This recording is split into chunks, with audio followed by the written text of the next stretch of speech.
What do you have left to give? What do you have left to contribute? Can you even keep up?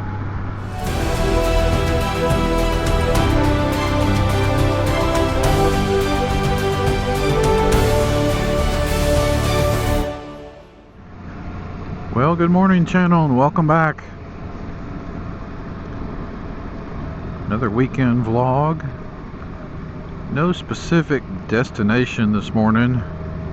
Just getting out early before the sun and before the heat for a little throttle therapy, as my friend and Rich the return rider in Florida would say.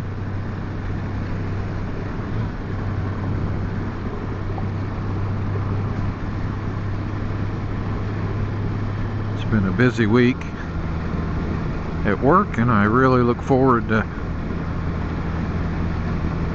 getting out and just chilling on two wheels.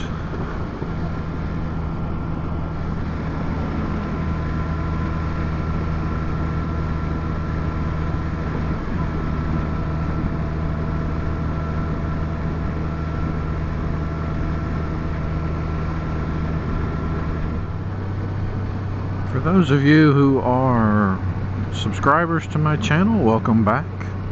Appreciate you coming back every week. Thank you. If you're new or frequently returning to this channel and have not yet subscribed, I encourage you to do so. Cost you nothing. Takes a fraction of your time. And if you press that bell, it will let you know when I put out new videos. But if you're not into pressing bells, I try to put one out every weekend. So anyway, I appreciate you guys coming out with me this morning. And no real topics a lot this morning. I've got a few things I want to talk about this morning. On the 2023 Honda Goldwing DCT Tour, codename Jarvis, and I picked that name because my son thought the colors of this bike looked like Iron Man, and well, Iron Man's incredible technology was Jarvis, and since this is pretty much incredible technology, there you go.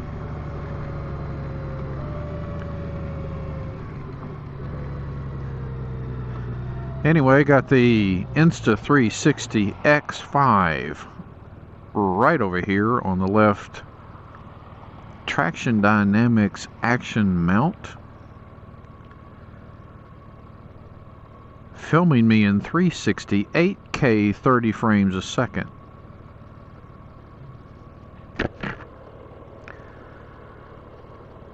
And on the right side I have my Ace Pro filming in 4K 30, angled towards the dashboard of the bike, so whenever I need to cut to some dashboard shots, like right now where you guys can see my TPMS warning sensor going off yet again, because yet again I forgot to add air to this tire. It'll heat up and go away in a little bit, but it is what it is. Anyway, I have that camera pointed towards the dashboard. You can also see my blind spot and monitoring systems going off.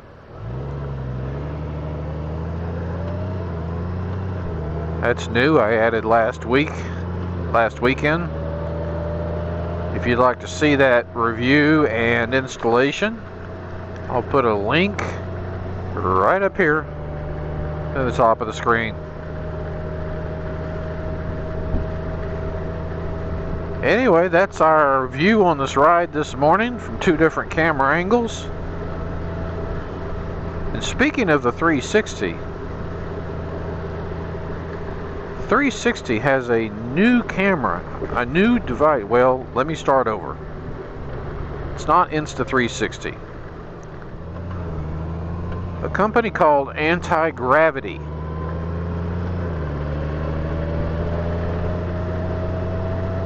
has got a new drone out there, a new drone company. They got a new drone out. And you're like, yeah, big deal, new drone. They're all over. Well, this has got a niche.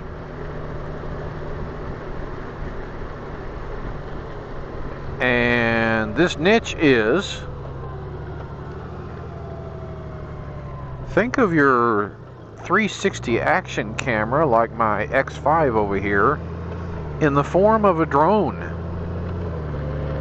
The two lenses on top and bottom of the drone, and the drone completely disappears from your shot. It gives you such a, well, from what I've seen in the videos, it gives you such a sense of just flying. Like you've got no aircraft, you're just Superman flying along.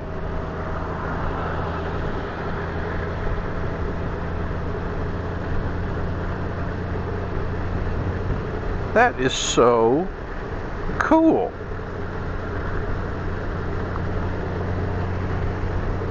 Anyway, I think it was just announced and just released. I've got my eye on that device. Cool, cool, cool new technology.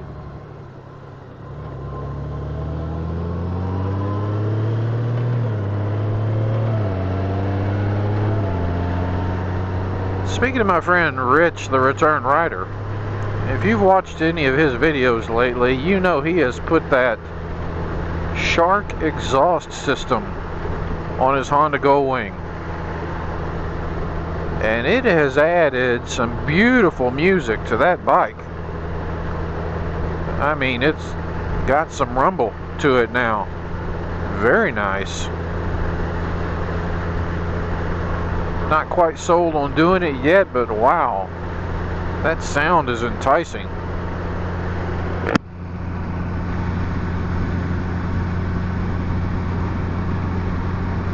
Let's talk about YouTube for a minute, because you guys need to be aware of this.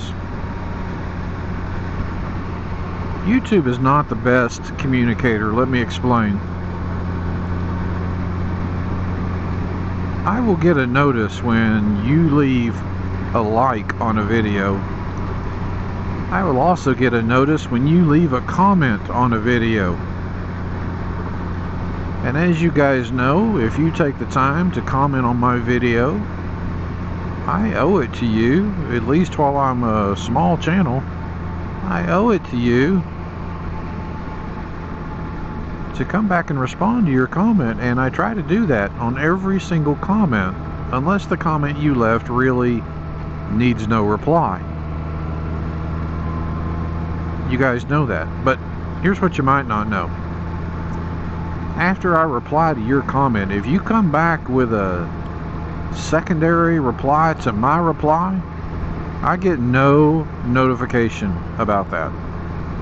I have to just randomly go back to videos and see if anybody's commented on my comment of their comment, if that makes sense. So if you've said something on my video and I've said something back and you've said something about what I said, just know that I had no idea you did that unless I'm just looking. So I'm not ignoring you. It's just not common practice to go back and re-review comments. And I kind of wish that anytime somebody commented, I don't care how far down the thread it is, YouTube would give you a little red circle somewhere, so I know to go look at it. But that's it in a nutshell, folks. If you do a third comment, your comment, then my comment, then your comment again, I won't know that you did that third comment, unless I happen to go look, and I frequently do. If I leave a response to your comment that I think will warrant another comment from you, I will make a point to try to go back and look at that. But if you do that weeks or months later, yeah, I might miss it. So no offense, please, no offense.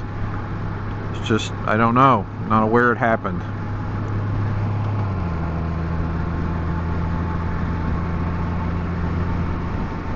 And speaking of YouTube, if you're a fan of YouTube and watch a lot of YouTube like I do, you no doubt have seen the proliferation of these AI generated videos. How do you know? Well, you know the cadence and the tone of a AI voice. You just can pick them out. Sometimes they put the accent on the wrong syllable. Sometimes they mispronounce a word altogether. And their cadence is just off. Now, I'm sure it'll get better, but you guys know what I'm talking about. You can recognize it in a second. Oh, look at that sunrise.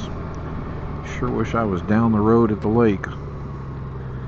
That sunrise coming over the lake. Of course, there isn't any clouds today, so I don't get any of that brilliance. But anyway, beautiful. Y'all can watch the sunrise with me. So yeah, generating YouTube videos with the help of AI apps is becoming the mainstream.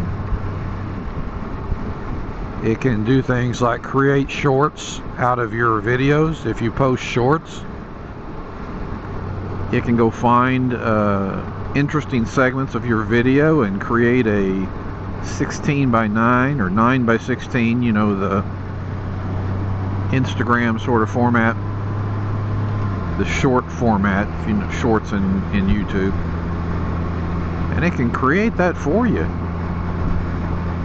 Just cuts it out and there you go. Anyway, the plus of AI on YouTube is letting it do some of the grunt work. The negative is it should not create a whole video. It does not have the human touch.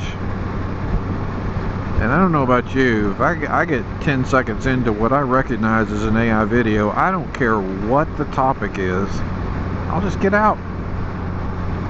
I need to feel like I'm listening to a human being.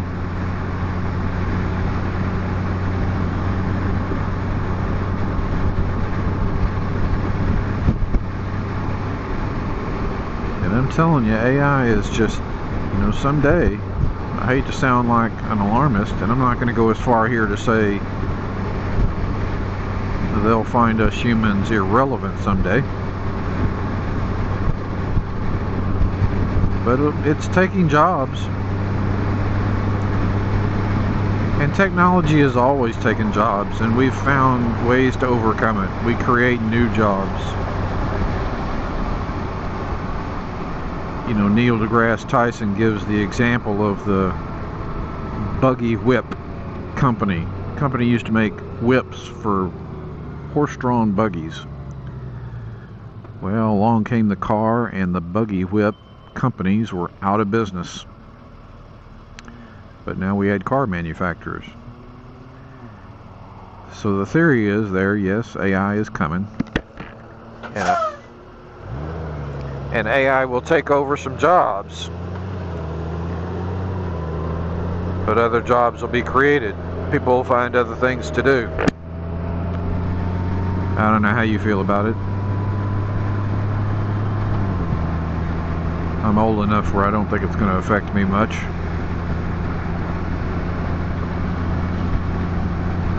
But man, I see it in photography.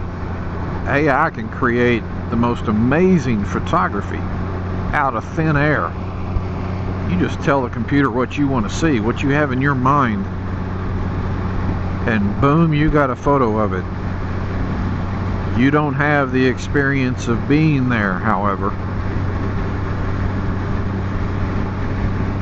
You don't have that recollection in your mind of how it felt, how it sounded, how it smelled,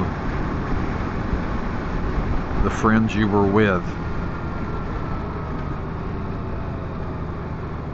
The experience. You don't have that.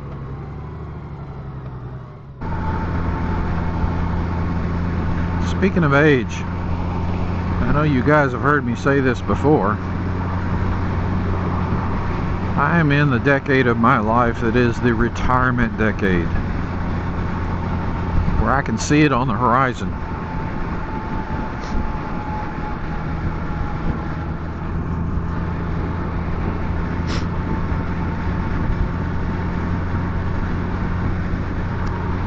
It's coming. And there are 100,000 videos out there on YouTube about when to take retirement in your 60s. Or maybe even 70. And as you know, there's a difference in the amount of Social Security you get depending on when you start claiming it. The longer you wait, the higher it goes.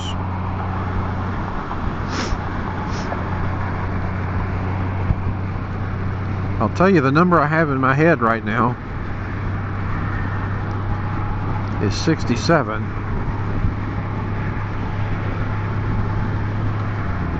I don't really have a basis for that. That's just, I need more time to build up more savings. So I know most of you guys that watch my channel, because I see the demographics. First of all, you're male. Second of all, you're around about my age. Call it 50 to 70. In that range is the bulk of my viewers. If you're in your 20s and 30s watching this video, God bless you. Thank you for stopping by.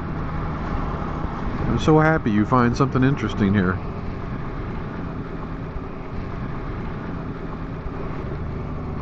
Anyway, alright, let's all get in my lane. How about it? Good Lord, people.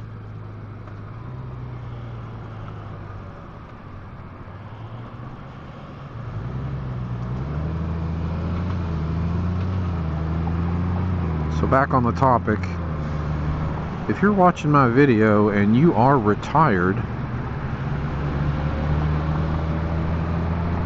when did you take retirement?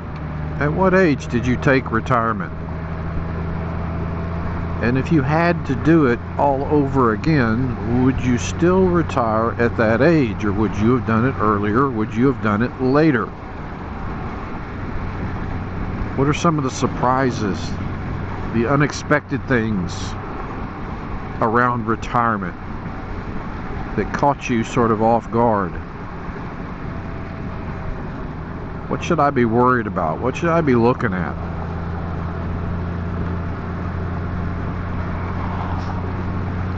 I'll tell you one thing I look at.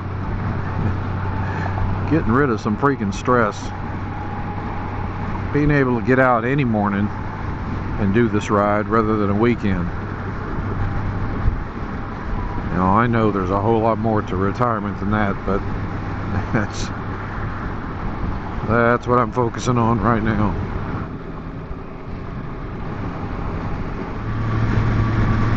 One of the real struggles with retirement for me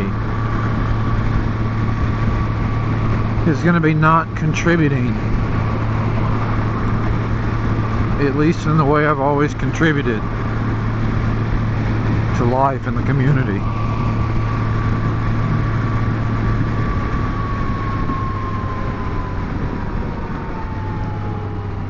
You know, when I make an analogy, it's like a merry-go-round. Life is like a merry-go-round. When you're young, somebody places you on the merry-go-round and it's spinning around and you're just in awe. You're seeing how everybody's helping move it. You can't wait to grow up and show people how you can move the merry-go-round. And you do just that. You go to school for it. You get a job for it. You make this merry-go-round go around. And you do it really well.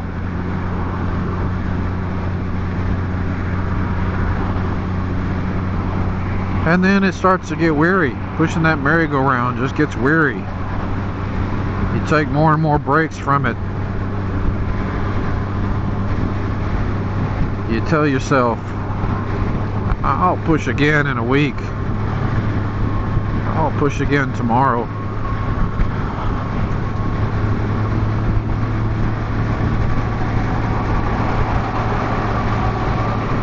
And then one day you look around and all these generations below you are pushing just great. man, they are really pushing this merry-go-round, and you have a comfort that this merry-go-round is going to go around even if you can't push it as good as you used to.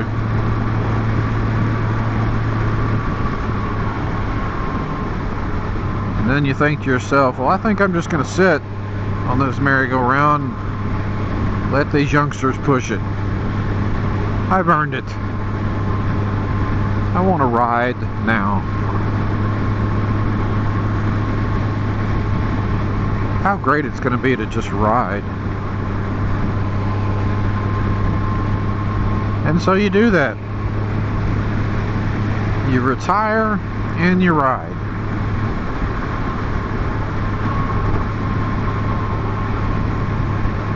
And for a while you can talk to the youngsters, you can help them with the best way to push this merry-go-round.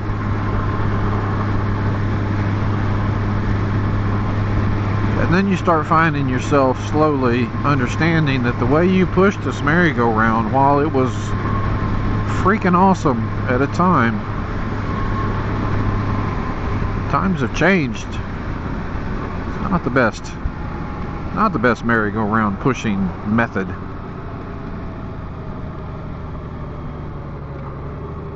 And so then you enter in the last stage of the merry-go-round, fighting against irrelevance, striving every day to not be irrelevant. What do you have left to give? What do you have left to contribute? Can you even keep up?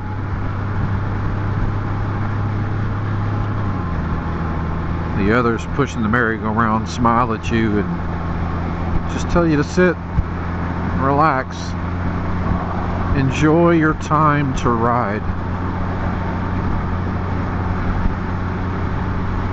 until it's time for you to get off the merry-go-round. That's my analogy. So I'm at that stage of, you know, I'm going to continue to push for a while, and then I'm going to ride and maybe give some advice on how to push.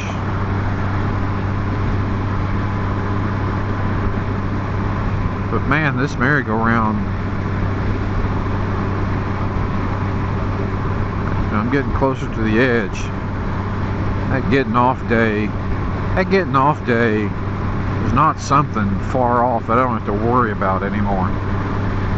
It's way too damn close. I like to say it like this: if you only had 30 days to live, if you knew you only had 30 days to live,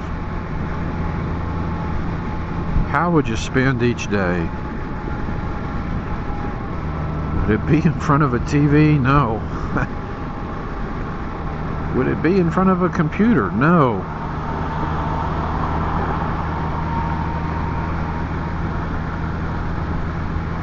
Would it be going to work? No.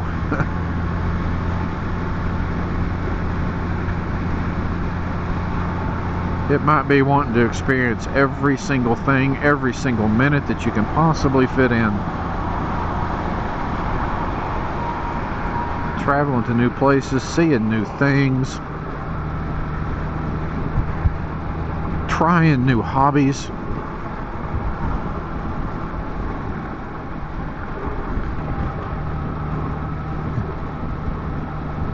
It might be spending time with loved ones. The people that have been there all along.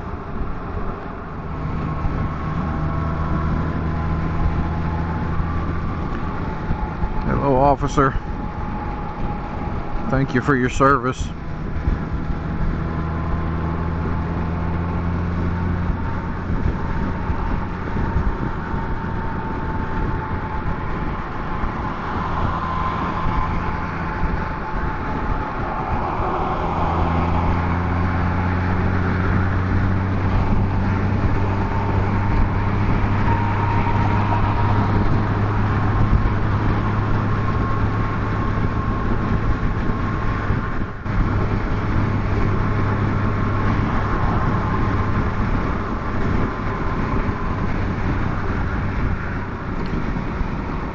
So guys, we're coming up on the 22nd and 23rd. There's an event going on out at Southern Honda Power Sports, East Ridge, Tennessee. If you are anywhere in the area, try to make it out to Southern Honda Power Sports for that event. There's going to be a lot of folks there. Cruiseman's going to be there. If you ever wanted to meet Cruiseman, head on out. Sensei with Ride Fit Nation's going to be there. Mac with Gold Rider 1 is going to be there.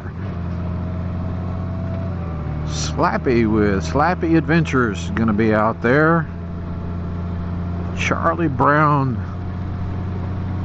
the Godfather of Goldwing, will be out there. Just a lot of folks. Look at all the cranes out here on this beautiful, beautiful lake. Very nice. Anyway, if you're in the area, get on out there. It's demo days, so you can demo ride some fantastic machines, maybe even pick one up. I wanted to get out there, really wanted to ride the bike out there, but just wasn't in the cards for me. Too many obligations at home.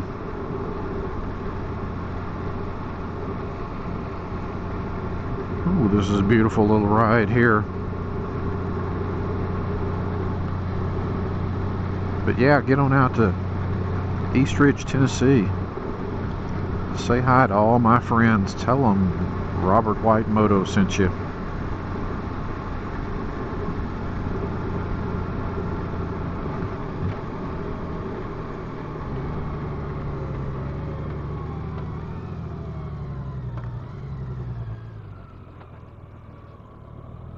No outlet. Okay, guess I am going this way.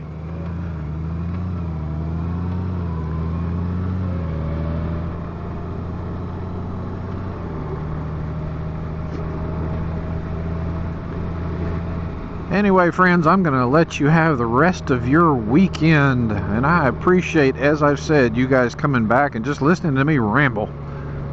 I enjoy the comments, so please leave a comment below. Click that like button. It helps the channel. And we will talk to you again next weekend, likely. Until then, my wonderful friends, ride safe, and God bless.